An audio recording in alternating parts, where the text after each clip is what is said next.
Hi my families எல்லோரும் எப்படி இருக்கீங்க? எல்லாருமே நல்லா இருக்கணும்னு கழுவிட்டு வேண்டிக்கிறேன். தமசம் கொஞ்சம் ஜெகநாத் தமசம் சந்தி தசக்கோ சர்தாந்தோ இன்றைக்கி என்ன விட்டு பார்க்க போகிறோம் அப்படின்னா, இன்றைக்கி வந்து நான் ரொம்ப ரொம்ப ரொம்ப ஹாப்பியாக இருக்கேன். எனக்கு சோகமாக இருந்தாலும் சரி, இல்லை சேடாக இருந்தாலும் சரி, உங்ககிட்ட ஷேர் பண்ணுறது தான் எனக்கு வந்து இருக்கிறதுலையே வந்து ஒரு பெரிய பெரிய பெரிய பெரிய கிஃப்ட்டுன்னு கூட சொல்லலாம். ஏன்னா என்னோட மனசில் இருக்கிறது வந்து உங்ககிட்ட சொல்கிறேன் அப்படின்போது நீங்கள் நிறைய பேர் நினச்சிப்பீங்க, ஒரு ஃபோனை மட்டும் பேசுகிறீங்களே அப்படின்னு. அப்படியெல்லாம் நான் நினச்சி எப்பவுமே நான் பேசுறது கிடையாது. நீங்கள்லாம் நான் பேசுறது வந்து கேட்பீங்க அப்படின்ற ஒரு தாட் வந்துடும். என்னோட ஃபேமிலி இருக்காங்க, அவங்கக்கிட்ட நம்ம வந்து எல்லாத்தையுமே ஷேர் பண்ணலாம் அப்படின்ற ஒரு நம்பிக்கை கொடுத்துருக்கீங்க. அதனால தான் நான் உங்ககிட்ட எல்லாமே ஷேர் பண்ணுறேன். ஓகே, முதல்ல வந்து என்னென்ன ஆச்சு அப்படின்னு சொல்லிட்டு நான் உங்ககிட்ட சொல்லிட்டேன். தேங்க்யூ ஸோ மச் எல்லாருக்கும். எனக்கு வந்து ரொம்ப ரொம்ப ஹாப்பியாக இருக்குது. உண்மையாகவே எப்படி சொல்கிறதுன்னே தெரியல. நான் வந்து ஃபஸ்ட் டைம் இந்த சுபத்ரா காசுக்காக தான் நான் உங்ககிட்ட சொல்ல போகிறேன். ஆல்ரெடி நீங்கள் என்னோடய ரியாக்ஷனை வச்சு நீங்களே பார்த்துருப்பீங்க. மேபி என்ன இருக்கும் அப்படின்னு சொல்லிட்டு தெரிஞ்சிச்சுன்னா கமெண்ட் பண்ணி சொல்லுங்கள். தெரியல அப்படின்னா லாஸ்ட் வரைக்கும் பாருங்கள், ஓகேங்களா? நான் இன்றைக்கி சொல்ல போகிற இதில் பாதியில் ஏதாவது நடுவில் வந்து சொல்லுவேன். நீங்கள் ஸ்கிப் பண்ணி பார்த்தீங்க அப்படின்னா உங்களுக்கு புரியாது, ஓகேங்களா? ஸ்கிப் பண்ணாமல் பாருங்கள் என்ன நடந்துச்சு, எதுக்காக நான் இவ்வளோ ஹாப்பியாக இருக்கேன் அப்படின்னு சொல்லிட்டு ஸ்கிப் பண்ணாமல் எனக்காக பாருங்கள் ப்ளீஸ். இல்லை குட்டிங்களா? ஓகே ஓகே, விஷயத்துக்கு வந்துடலாம். ஓகே, என்ன ஆச்சு அப்படின்னா, நான் உங்களுக்கு ஆல்ரெடி சொல்லியிருப்பேன். போன முந்தானேத்தே வந்து நான் வந்து பேங்க்குக்கு போயிருந்தேன். பேங்க்குக்கு வந்து நிறைய பிரச்சனை ஆகி நிறைய வந்து ஸ்ட்ரகிள்ஸ் ஃபேஸ் பண்ணி அதுக்கப்புறம் வந்து சக்ஸஸ்ஃபுல்லாக முடிச்சுட்டு நான் வந்திருந்தேன். காலையில் வந்து ஒரு 7 மணிக்கே கிளம்பிட்டேன் இங்கேருந்து. அங்கே போய் ரீச் ஆகிறதுக்குள்ளே 11:30 12:30 மணி ஆயிடுச்சு. ரீச் ஆகிறதுக்குள்ளே வேலையெல்லாம் முடிச்சுட்டு வர்றதுக்குள்ளே 12 மணி ஆயிடுச்சா 11:30 மணி ஆயிடுச்சா நான் உங்ககிட்ட சொல்லியிருப்பேன். சரியாக எனக்கு ஞாபகம் இல்லை.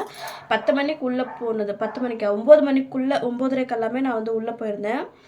2-3 மணி நேரம் அங்கே இங்கே திரிஞ்சு எல்லா வேலையும் முடிச்சுட்டு வந்துட்டு புதுசாக வந்து புக்கும் வாங்கிட்டு வந்து நிறைய ப்ராசஸ் எல்லாமே இருந்துச்சு பண்ணிவிட்டு, அதுக்கப்புறம் வந்து எனக்கு ஒரு ஆப் டவுன்லோட் பண்ணி கொடுத்தாங்க அப்படின்னு சொல்லிட்டு நான் உங்ககிட்ட ஆல்ரெடி சொல்லியிருப்பேன். அந்த ஆப் மூலமாக தான் கவர்மெண்ட்க்கு வந்து யார் யாருக்கெல்லாமே வந்து போகலையோ பணம் போகலையோ அவங்களுக்கெல்லாம் பார்த்து அமுச்சு விட்ருக்காங்க எல்லாருக்குமே. நான் கூட ஃபீல் பண்ணிட்டுருந்தேன், எனக்கும் வரவே வராதோ. முதல் வாட்டி வந்து மாமியாருக்கு வந்துச்சு, அப்போவும் எனக்கு வரல. 2வது வாட்டி வந்து எனக்கு பிரச்சனை இருந்துச்சு. கிரெடிட் கார்டு வந்து ஆக்டிவேட் இல்லை, அதுக்கப்புறம் வந்து டெபிட் வந்து ஆக்டிவேட் இல்லை, கேஒய்சி இல்லை, அதுக்கப்புறம் வந்து இன்னொன்று என்னவோ இருந்துச்சு, அதெல்லாமே பண்ணணும். ஆதார் கார்டில் வந்து பேங்க் புக் வந்து லிங்க் இல்லை, நம்பர் இல்லை அப்படின்னு சொல்லிட்டு அது எல்லாமே வந்து அப்போது பாதி போயிட்டு பண்ணிட்டு வந்திருந்தேன். அப்போ ஒரு செகண்ட் டைமும் வந்து ஃபெயிலியர் ஆகிடுச்சு. அதுக்கப்புறம் நான் என்னோடய ஆசையை விட்டுட்டேன், வேணாம் எனக்கு தேவையில்லை இந்த மாதிரி காசு அப்படின்னு சொல்லிட்டு. எனக்கு ரொம்பவே கஷ்டமாயிடுச்சு. ஏன்னா என்னை விட பேக்கில் போட்டவங்களுக்கு எல்லாமே ஃபுல்லாக பணம் வந்துடுச்சு. அவங்களுக்கு முதல் வாட்டியே பணம் வந்துடுச்சு அப்படின்னும் போது எனக்கு மட்டும் வரல அப்படின்னும் போது ரொம்பவே கஷ்டமாயிடுச்சு. ஏன்னா நான் ஒரு வாட்டி நினைப்பேன், நம்ம மேபி வந்து தமிழ்நாட்டிலேருந்து இருக்கிறதுனால என்னவோ தெரியல, நம்மளுக்கு வந்து பணம் கொடுக்கலையோ, இல்லை நம்ம வந்து தமிழ் பொண்ணு மாதிரி தான் இங்கே எல்லாருமே ட்ரீட் பண்ணுறாங்களோ, அப்போ நம்ம ஒடிசா மருமக இல்லைங்களா, நம்ம ஒடிசா ஆளா மாறலையோ அப்படின்ற மாதிரி தாட் இருக்கும். எனக்கு வந்து முன்னாடி வந்து ஒரு 3 வருஷம் வந்து அரிசி வந்து கிடைக்கல. அதுக்கப்புறம் வந்து ஆதார் கார்டு பண்ணி எல்லா ப்ராசஸ் எல்லாமே பண்ணதுக்கப்புறம் அரிசி கிடைக்கும்போது இன்னுமே சந்தோஷமாக ஆயிடுச்சு. அப்போ வந்து பெருமையாக சொல்லுவேன். எல்லாருமே கேட்பாங்க, உனக்குன்னு என்ன இருக்குது, நீ யார், உனக்குன்னு இங்கே யார் இருக்காங்க அப்படின்னு சொல்லும்போது நான் அப்போ சொல்லுவேன், எனக்குன்னு கவர்மெண்ட் இருக்காங்க, எனக்குன்னு 5 கிலோ அரிசி போடுவாங்க, இதுக்கு மேலே என்ன தேவை, நானும் வந்து ஒடிசா ஆட்கள் தான் அப்படின்னு சொல்லி பெருமையாக கொஞ்சம் சொல்ல முடியும். அப்போ வந்து இது வந்து இன்னுமே ஹார்ட்டாக இருக்கும். அவங்க வந்து இன்னும் வரலையா அவனுக்கு, நீ தமிழ் பொண்ணுன்றதுனால தான் உனக்கு வரது போ அப்படின்னு சொல்லிட்டு நிறைய பேர் கிண்டல் பண்ணியிருக்காங்க. அப்போ ரொம்பவே கஷ்டமாயிடும், ஒரு வேளை அப்படி தானோ அப்படின்னு சொல்லிட்டு. ஏன்னா என்னோட நேம் பக்கத்தில் வந்து என் அப்பா நேமும் இருக்கும், ராதா லக்ஷ்மப்பா அப்படின்னு தான் இருக்குது. 3 வாட்டி தான் சேஞ்ச் பண்ணணும் நேமை. நான் வந்து 3 வாட்டியும் சேஞ்ச் பண்ணிட்டேன். அப்படின்றதுனால திருக்கி இங்கே வந்து என்னால் சேஞ்ச் பண்ண முடியல நேமு. அது வந்து ரொம்ப கிண்டலாக பேசுவாங்க, நக்கலாக பேசுவாங்க. அவங்கெல்லாம் ஒரு மாதிரி கஷ்டப்படுத்துகிற மாதிரி. ஆனால் அவங்களுக்கு அது தெரியவே தெரியாது. ஏதோ சும்மா நம்ம சொல்கிறோம் அந்த பொண்ணுக்கு அப்படின்ற மாதிரி தான் நினைப்பாங்க. ஆனால் எவ்வளோ ஹர்ட் ஆகும்னு நம்மளுக்கு மட்டும்தான் தெரியும்.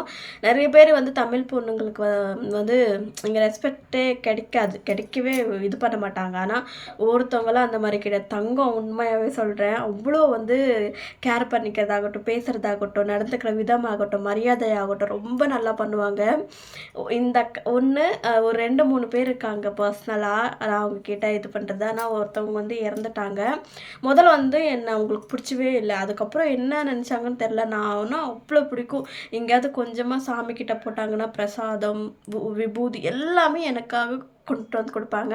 என் மாமியார் கூட கேட்பாங்க, ஏன் எங்களுக்கெல்லாம் கொடுக்க மாட்டிங்களா, அவளுக்கு மட்டும் கொடுக்குற அப்படின்னா, ஏன்னா அவளுக்குன்னு யாருமே இல்லை, நான் தான் இருக்கணும்ல அப்படின்னு சொல்லுவாங்க. ரொம்பவே ஃபீல் பண்ணியிருப்பேன். இப்போ வந்து அவங்க இல்லை அப்படின்னும் போது எல்லா ஒரு பண்டிகையிலையுமே ரொம்ப மிஸ் பண்ணுறேன் அவங்கள. ஆல்ரெடி வீடியோ போட்டிருப்பேன் அவங்கள. பட் என்ன பண்ணுறது, நம்மளோட லைஃப்பில் வந்து எப்போவுமே அவங்க இருக்க மாட்டாங்க. இன்றைக்கி இருக்கிறவங்க நாளைக்கு இருக்க மாட்டாங்க. சரி விடுங்க, அதை பற்றி வேண்டாம். ரொம்ப லென்த்தாக பேசிட்டேன்னு நினைக்கிறேன். சாரி, தப்பாக எடுத்துக்காதீங்க. ரொம்ப ஃபீல்குள்ளே போயிடுச்சு. அதனால தான் இன்றைக்கி என்ன ஆச்சுன்னா, எனக்கு வந்து மெசேஜ் வந்து 11:30-40 ஒரு மெசேஜ் வந்துடுச்சு. ஐயோயோ செம்ம மெசேஜ். இப்போங்க எனக்கு வந்து நான் இப்போ எப்படி ரியாக்ஷன் காட்டுறேனோ அதை விட டபுள் மடங்காக குதிச்சுட்டு தான் இருந்தேன். அப்போ வந்து சரண்யா அக்கா வந்து கால் பண்ணியிருந்தாங்க என்கிட்ட, வீடியோ கால் பேசிகிட்டு இருந்தாங்க. என்ன பண்ணிட்டு இருக்க பாப்பா அப்படின்னு கேட்டதுமே அவங்க பேசிட்டு இருக்கும்போது அதுலேயே வந்து மெசேஜ் வந்துடுச்சு. நான் என்ன பண்ணுறது அப்படின்னு சொல்லிட்டு அதில் வந்து சுபத்ரா வேற எழுதிருந்துச்சா, என்னடா இது நம்மளுக்கு வந்து சோதனை அப்படின்ற மாதிரி. அந்த அக்கா லைனில் இருக்காங்கன்னு கூட தெரியல. அக்கா என்ன அந்த அக்கா பயந்துட்டாங்க. என்னடி ஆச்சு அக்கா, காசு வந்துருக்குக்கா அப்படின்னு. என்னடி காசு அப்படின்னாங்க. அக்கா சுபத்ரா காசு வந்துட்டு இருக்குக்கா அப்படின்றேன். அப்பாடா சாமி, இதை வச்சே என்ன பாடுபடுத்தின வந்துட்டாமா அப்படின்னு சொன்னாங்க. ஏன்னா அந்த அக்கா கிட்ட நிறைய வாட்டி சொல்லியிருக்கேன், அக்கா எனக்காக கடவுள்கிட்ட வேண்டிக்கோ அப்படின்னு சொல்லிட்டு. நீங்களும் நிறைய பேர் வேண்டிக்கிட்டு இருக்கீங்க கிடைக்கணும் அப்படின்னு சொல்லிட்டு. தேங்க்யூ ஸோ மச் நிறைய பேருக்கு, ரொம்ப நன்றி. இப்போது ஒரு வீடியோவில் வந்து சில பேருக்கு நான் சொல்கிறேன், வந்து நீ எதுக்கு இந்த மாதிரி ஊசி பண்ணுறதுக்கு ஆசைப்படுற அப்படின்னு சொல்லி. பார்த்தீங்களா, நம்ம வந்து கஷ்டப்படாமல் எந்த ஒரு விஷயமே வராது.